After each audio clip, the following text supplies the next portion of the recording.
లేదు లేదు, కింద కూర్చునే భోంచేయాలి. కింద కూర్చుని భోంచేయాలి అని ఎందుకు చెప్పానంటే, నీకు యాక్చువల్గా మన పొట్టలోని పేగుల అమరిక అంతా కూడా ఇలా అడ్జస్ట్ అయి ఉంటుంది కింద కూర్చున్నప్పుడు.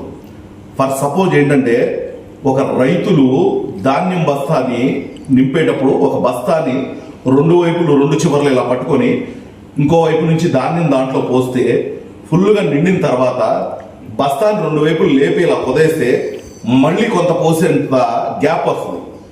అలాగే మనం జీవచాపల్యం వల్ల అంటే రుచికరమైన భోజనం అయినప్పుడు కొంచెం ఎక్కువగా తింటాం, పేకల్లాగా తింటాం. అటువంటి పరిస్థితుల్లో కూడా మనం ఎప్పుడైతే ఇలా కింద కూర్చుని భోజనం చేసిన తర్వాత లేచి ఇలా నించుంటామో ఈ పొట్టలో పేగుల అమరిక అంతా కూడా ఖచ్చితంగా ఫ్రీ అయిపోద్ది. ఈ మధ్యలో కొంత గ్యాస్ ఉంటే బయటకు వచ్చేయడం, అట్ ద సేమ్ టైం నీకు ఫ్రీ అయిపోవడం జరుగుతుంది.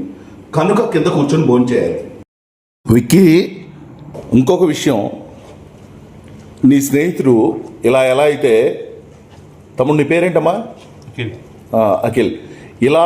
ఇలా భోజనం చేయకూడదు. ప్లేటు చేతిలో పట్టుకొని ప్లేటు పైకి లేపి భోజనం చేయకూడదు.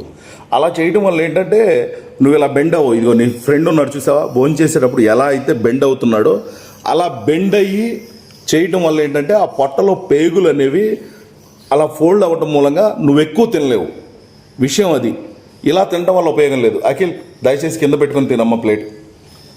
వయసు రీత్యా పెద్దవాళ్ళు, కింద కూర్చుని భోజనం చేయలేని వాళ్ళు టేబుల్ మీద కూర్చుని భోజనం చేసినప్పటికీ యంగ్స్టర్స్ అందరూ కూడా తప్పనిసరిగా కింద కూర్చుని ప్లేట్ నేల మీద పెట్టుకొని మాత్రమే భోజనం చేస్తే మా ఈ వీడియోకి అర్థం పరమార్థం.